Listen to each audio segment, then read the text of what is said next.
Hey everyone, welcome to my বাড়ির পুজো blog. এই ব্লগটা হলো পুজোর আগের দিনের ব্লগ। মানে আজ হচ্ছে সঞ্জমি। আজ থেকে টানা 3 দিন আমাদের নিরামিষ চলবে। এর জন্য মা সকাল সকালে ঘরে নিরামিষ রান্না শুরু করে দিয়েছে।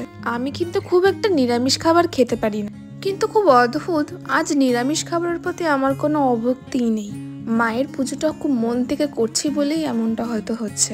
আর এই যে আমার মা কিছুতেই ক্যামেরাতে মুখ দেখাতে চায় না। পুজোর 1 সপ্তাহ আগে থেকে ঘরের প্রতিটি কোণা ঝেড়ে মুছে পরিষ্কার করে পুজোর একদিন আগে ঠান্ডা লাগিয়ে শরীর খারাপ বাঁধিয়ে বসেছে। আর এইদিকে আমি ব্রাইডাল কাজের প্রেসারে আর পুজোর সরঞ্জাম করতে গিয়ে নিজের যত্ন করার সময়ই পাইনি।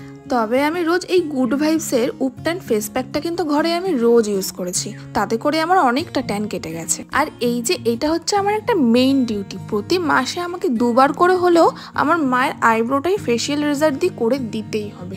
এটা কিন্তু আমার মায়ের অর্ডার। আর ইনি জীবনে পার্লারে যায় না আইব্রো করতে, তার নাকি এত ভয় লাগে। অনেক রকম করে বুঝেও আমি নিয়ে যেতে পারিনি আজ পর্যন্ত। এরপর দুপুরবেলা স্নান খাওয়া দাওয়া করেই বিকালবেলা মাকে নিয়ে বেরিয়ে পড়েছি ফলের বাজারটা করতে। কারণ এখনো ফলের বাজার আর দশকর্মার বাজার এই দুটো বাকি আছে। দশকর্মার বাজারটা বাবা করবে আর ফলের বাজারটা আমি আর মা মিলে করছি। আর এদিকে বাড়িতে প্যান্ডেলও হয়ে গেছে। এই সব কিছু সাজানোর দায়িত্বে আমার বাবাই রয়েছে। বাবাই সব করতে ভীষণ ভালোবাসে। এদিকে আমি আর মা বেরিয়ে পড়েছি সোদপুর বাজার যাব বলে। ওখান থেকে আমরা ফলের বাজারটা করব।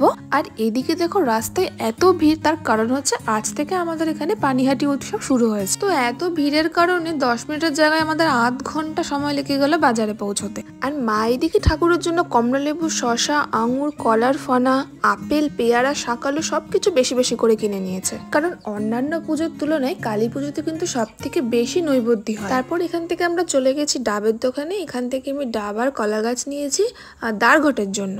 মোটামুটি আমাদের সবকিছুই কেনা কমপ্লিট। আর এদিকে বাবা আর ভাই মিলে আমাদেরকে টোটো করে নিতে এসছে সোদপুরে। আর বাড়িতে পুজো বলে ওরই সব থেকে বেশি আনন্দ।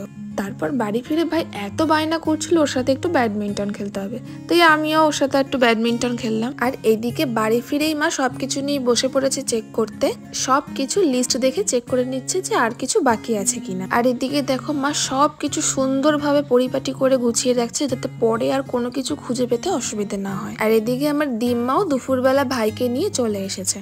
সকাল থেকে বাড়িটা খুব ফাঁকা ফাঁকা লাগছিল। তারপরে দিম্মা আর ভাই আসার পরে মনে হচ্ছে যে না, বাড়িতে এবার একটা কিছু হচ্ছে। এরপর মা আর বাবাই মিলে লিস্ট করছিল যে এখনো কি কি জিনিস বাকি আছে।